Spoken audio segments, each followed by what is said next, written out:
আপোনালোকৰ মাজৰ বহুতে হয়তো সংগীতৰ বিশাৰদ নিশ্চয় কৰিছে, কিন্তু আপোনালোকে জানেনে সংগীতৰ যিটো উচ্চ শিক্ষা হয় সেই উচ্চ শিক্ষা বিষয়টো কিমানখিনি বিশালভাৱে পঢ়িব লাগে, কিমানখিনি বস্তু অধ্যয়ন কৰিব লাগে। আচলতে সংগীত বিশাৰদ আৰু সংগীতত স্নাতক বা স্নাতকোত্তৰ তাৰ মাজত কিমান বেছি ডিফাৰেঞ্চ আছে, আৰু স্নাতকোত্তৰ বা স্নাতকত আমি কি কি বিষয় পঢ়িব লাগে আৰু কেনেকৈ সেই বিষয়খিনিৰ যিখিনি প্ৰেক্টিকেল হয় বা সেইখিনি বিষয়ৰ যিখিনি থিয়ৰী আছে সেইখিনি আমি কিমান বিশদভাৱে আলোচনা কৰিব লাগে। নমস্কাৰ, মই কংকনাই অন্য এটা নতুন বিষয়ৰ সৈতে আপোনালোক সকলোকে পুনৰবাৰ স্বাগতম জনাইছোঁ মোৰ চেনেল কে মিউজিকেল সহায়লৈ। আশা কৰিছোঁ মোৰ আগৰ ভিডিঅ'বিলাক চাই আপোনালোকে নিশ্চয় উপকৃত হৈছে। আজি এটা নতুন বিষয় আপোনালোকৰ আগলৈ লৈ আহিছোঁ। এই বিষয়টোৰ সন্দৰ্ভত মই ইতিমধ্যে শ্বৰ্ট আকাৰে অকণমান ভিডিঅ' এটা দিছিলোঁ,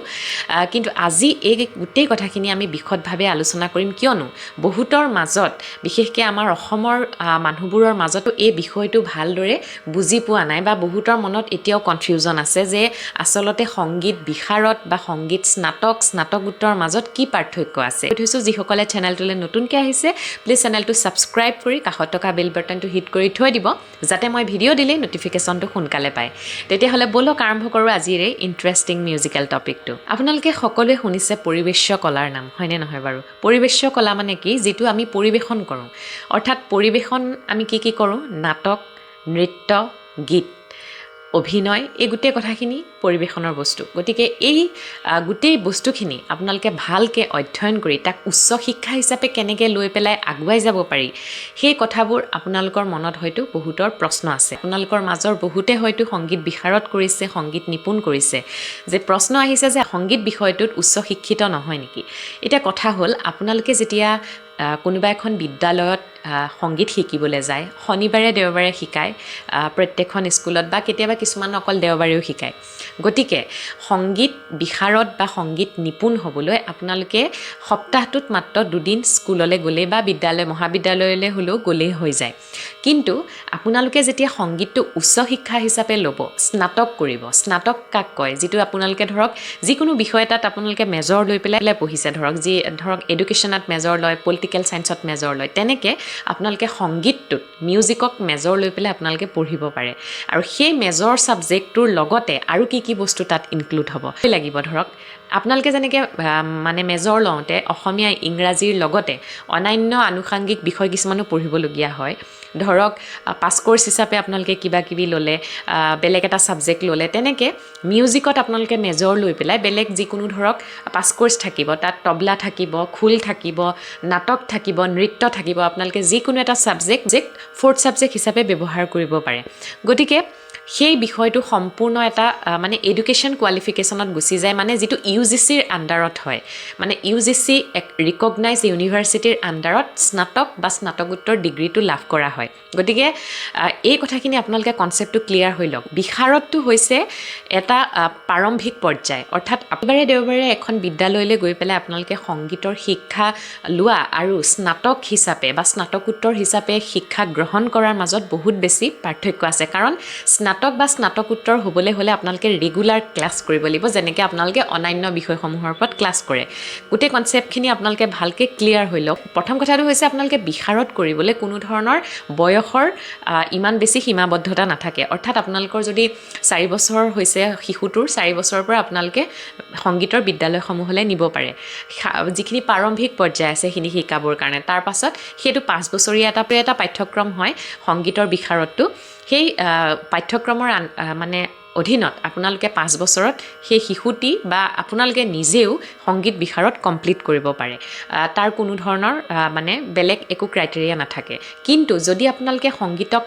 স্নাতক ল'ম বুলি ভাবিছে, তেতিয়াহ'লে আপোনালোকে প্ৰথম কথা হায়াৰ ছেকেণ্ডেৰী পাছ কৰিব লাগিব, উচ্চতৰ মাধ্যমিক শিক্ষা আপোনালোকে সমাপ্ত কৰিব লাগিব, তাৰপিছত আপোনালোকে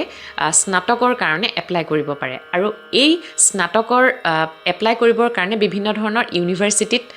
এই বিষয়টো খোলা হৈছে। ডিব্ৰুগড় ইউনিভাৰ্চিটিত আছে, তাৰপিছত আপোনাৰ মাজুলী কালচাৰেল ইউনিভাৰ্চিটিত আছে, জাগিৰোডৰ কোনো কলেজত আছে। গতিকে বেলেগ বেলেগ শংকৰদেৱ বিশ্ববিদ্যালয়ত আছে, বহুত ধৰণৰ বিশ্ববিদ্যালয়ত এই পাঠ্যক্ৰম খোলা হৈছে। গতিকে আপোনালোকে উচ্চতৰ মাধ্যমিকৰ যেতিয়া শিক্ষা সমাপ্ত হয়, তাৰপিছত আপোনালোকে স্নাতক বা স্নাতকোত্তৰৰ কাৰণে আপোনালোকে লাহে লাহে যাব পাৰে উচ্চ শিক্ষা ল'বৰ কাৰণে। এতিয়া কথা হ'ল মই কোনো ধৰণৰ তাত মই ডিফাৰেঞ্চিয়েশ্যন কৰিব বিচৰা নাই তাত কোনে বেছি শিকিছে কোনে কমকৈ শিকিছে মই সেইটো কেতিয়াও মই বিচাৰ কৰিবলৈ যোৱা নাই কাৰণ শিকাটো সম্পূৰ্ণ সেই গুৰুজন আৰু আপোনাৰ নিজৰ মানে চৰ্চাৰ ওপৰত নিজৰ সাধনাৰ ওপৰত ডিপেণ্ড কৰে কাৰণ এটা কথাও ঠিক যে আপোনালোকে যেতিয়া সৰুতেই সেই প্ৰাৰম্ভিক পৰ্যায়ৰ শিক্ষাখিনি লয় বিশাৰদৰ যিখিনি শিক্ষা আছে সেইখিনি যদি লৈ লয় তেতিয়া আপোনালোকৰ পিছৰ পৰ্যায়খিনি কৰিবলৈ ইজি হয় ধৰক আপোনালোকে যদি সংগীতত উচ্চ শিক্ষা ল'ম বুলি ভাবিছে তেতিয়াহ'লে আপোনালোক যদি সংগীত বিশাৰদ হয় তেতিয়াহ'লে বহুতখিনি পৰিমাণে আপোনালোকক সেই স্নাতক বা স্নাতকোত্তৰ বিষয়খিনিত খুব বেছি মানে কামত আহেগৈ যদি আপোনালোকৰ শিক্ষাগুৰুজন হয় সেই পৰ্যায়ৰ হয় গতিকে যিকোনো বিদ্যালয়তে আপোনালোকে ধৰক সংগীতৰ শিক্ষা ল'ব বুলি মই সেইকাৰণে নকওঁ সদায় বেছিকখিনি বিশেষকৈ প্ৰাথমিক যিখিনি শিক্ষা আছে সেইখিনি ষ্ট্ৰং কৰক তাৰপিছত আপোনালোকে বিশ্ববিদ্যালয় পৰ্যায়লৈ যাবৰ কাৰণে নিজকে প্ৰিপেয়াৰ কৰক এতিয়া কথা হ'ল যেতিয়া আপোনালোকে সংগীতৰ বিশাৰদ কৰি আছে সেই বিশাৰদ কৰি থাকোঁতে আপোনালোকৰ যিখিনি থিয়ৰি থাকে যিখিনি পঢ়িব লাগে আপোনালোকে বহুত বেছি কিবা এটা পঢ়িবলৈ দৰকাৰ নাই বা লিখা মেলা ইমান বেছি কথা নাথাকে প্ৰেক্টিকেল কথাখিনিৰ ওপৰত বেছিকৈ গুৰুত্ব দিয়া হয় প্ৰেক্টিকেলি অকণমান চোৱা হয় বা যিবোৰ এতিয়া সঁচা কথা ক'বলৈ গ'লে বহুত এনেকুৱাও বিশাৰদ আছে যিবোৰে ধৰক সাধাৰণ ৰাগ এটাও গাব নোৱাৰে সেই গালে আৰু তাতে এৰিলে কিন্তু যেতিয়া আপোনালোকে স্নাতক কৰিবলৈ যাব বা স্নাতকোত্তৰ ডিগ্ৰী এটাৰ কাৰণে যাব বহুত বেছি প্ৰিপেয়াৰেশ্যন বহুত বেছি এণ্ট্ৰেঞ্চৰ মাজেদি যাবলগীয়া হয় বহুত এটা কঠিন পৰ্যায়ৰ মাজেদি আপোনালোকে যাব লাগিব এতিয়া প্ৰথম কথাটো হ'ল আপোনালোকে যেতিয়া স্নাতক ল'ম বুলি যাব তেতিয়া আপোনালোকে সংগীতটোক খুব বেছি ভালকৈ অধ্যয়ন কৰিবলৈ এটা সুবিধা পাব যিটো আপোনালোকে বিশাৰদ কৰোঁতে বা নিপুণ কৰোঁতে থিয়ৰী নলেজখিনি আপোনালোকৰ হয়তো ইমান বেছি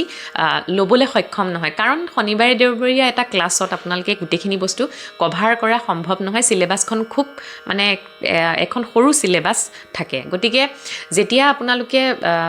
স্নাতক কৰিবলৈ যাব স্নাতক 3 বছৰীয়া এটা পাঠ্যক্ৰম সেই 3 ছেমিষ্টাৰ এতিয়াতো ছেমিষ্টাৰ হ'ল গতিকে সেই ছেমিষ্টাৰত আপোনালোকে এখন ভাষ্ট চিলেবাছ এখন দীঘলীয়া চিলেবাছ আপোনালোকে ফ'ল' কৰিবলগীয়া হ'ব তাত আপোনালোকে মেজৰ ছাবজেক্টটো মিউজিকত ল'লে তাৰপিছত তাৰোপৰি আপোনালোকে কি পঢ়িব লাগিব ইভেণ্ট মেনেজমেণ্ট পঢ়িব লাগিব এটা ইভেণ্ট কেনেকৈ অৰ্গেনাইজ কৰিব লাগে সেইখিনিৰ ওপৰত আপোনালোকক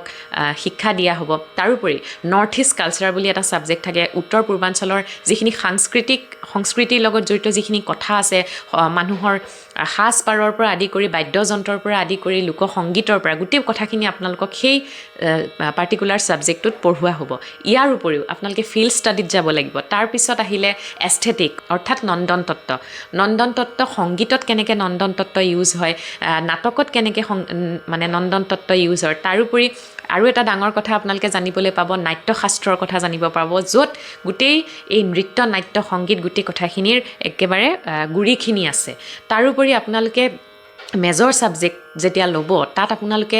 ভাৰতীয় শাস্ত্ৰীয় সংগীতৰ একেবাৰে আৰম্ভণিৰ পৰা পৌৰাণিক সময়ৰ পৰা মধ্যযুগৰ পৰা পৌৰাণিক সময়ৰ পৰা মধ্যযুগৰ পৰা আধুনিক যুগ এই গোটেই যিখিনি জাৰ্ণি আছে সংগীতৰ সেই গোটেইখিনি আপোনালোকে ভালকৈ ডিপলি পঢ়িব পাব আৰু সেইখিনি কথা আপোনালোকে পৰীক্ষাটো লিখিব লাগিব বহুত বেছি অধ্যয়ন কৰিব লাগিব অকল এনেই আপোনালোকে যে গীত গাই দিলে সংগীতত মেজৰ লোৱা মানে অকল গান গালেই হ'ব সেইটো নহয়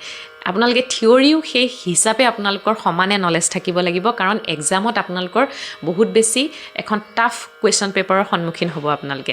ইয়াৰ উপৰিও আপোনালোকে ভাৰতীয় শাস্ত্ৰীয় সংগীতৰ লগতে কৰ্ণাটকী সংগীতৰ অকণমান হ'লেও আপোনালোকক আভাস দিবলৈ চেষ্টা কৰা হয় স্নাতক যিটো আমাৰ চিলেবাছ আছে তাত কৰ্ণাটকী সংগীতৰ লগতে প্ৰাচাত্য সংগীতৰো আপোনালোকক আভাস দিবলৈ চেষ্টা কৰা হয় অলপকৈ আৰু প্ৰত্যেকটো ৰাগৰ লগত এটা ৰাগৰ লগত ইটো ৰাগৰ সামঞ্জস্যতাৰ পাৰ্থক্য এই গোটেই কথাখিনি ইয়াত বুজোৱা হয় তাৰপিছত স্নাতকত আপোনালোকে তেনেকৈ ডিগ্ৰী লৈলে তাৰপিছত আপোনালোকে আহিলে স্নাতকোত্তৰ যিটো মাষ্টাৰ ডিগ্ৰী মিউজিকত মাষ্টাৰ ডিগ্ৰী সেইটো নিপুণ নহয় সংগীতত নিপুণ যিটো আপোনালোকে চাৰ্টিফিকেট পায় সেইটো বস্তু নহয় যি শনিবৰীয়া দেওবৰীয়া ক্লাছটো নহয় এইটো হৈছে মাষ্টাৰ ডিগ্ৰী একদম UGCৰ আণ্ডাৰত যিটো মাষ্টাৰ ডিগ্ৰী কমপ্লিট কৰাৰ পাছত আপোনালোকে নেট এক্সামটো দিবলৈ কোৱালিফাইড হ'ব গতিকে খুব বেছি টাফ এটা কোৰ্চ হয় মাষ্টাৰ ডিগ্ৰীটো মিউজিকত বিশেষকৈ আপোনালোকে এণ্ট্ৰেঞ্চ দিব লাগিব তাৰ কাৰণে যিসকলে সংগীতত স্নাতক কৰা নাই তেওঁলোকে সংগীতত বিশাৰদ কৰাৰ উপৰিও যিকোনো অন্য ছাবজেক্টত যদি মেজৰ থাকে তেওঁলোকে এণ্ট্ৰেঞ্চটোত কোৱালিফাইড হ'ব পাৰে এণ্ট্ৰেঞ্চটো এপ্লাই কৰিব পাৰে এণ্ট্ৰেঞ্চটোত পাছ কৰাৰ পাছত তাৰপৰা মাষ্টাৰ্ছত মানে ছিট পায় বহুত কম ছিট থাকে 15টা থাকে 17টা থাকে তেনেকৈ ছিটবোৰ থাকে গতিকে খুব টাফ হয় মানে বস্তুখিনি কঠিন হয় গতিকে স্নাতকোত্তৰ আপোনালোকে এডমিশ্যন লোৱাৰ পাছত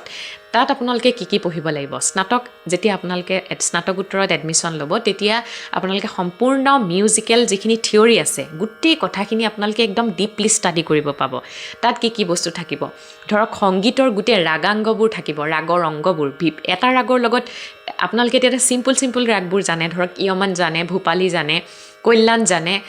এতিয়া মলহাৰ জানে মলহাৰৰ কিমান প্ৰকাৰ আছে মেঘ মলহাৰ মিয়া মলহাৰ সুৰ মলহাৰ নাট মলহাৰ গতিকে বেলেগ ভেৰাইটিজ মলহাৰৰ আপোনালোকে শিকিব পাব তেনেকৈ বেলেগ বিভিন্ন ধৰণৰ ৰাগ যোগ ৰাগ বা খুব অকণমান টাফ তৰি গুৰ্জৰী তৰি এনেকুৱা ধৰণৰ খুব টাফ ৰাগবিলাক মাষ্টাৰ ডিগ্ৰীত থাকে আৰু সেই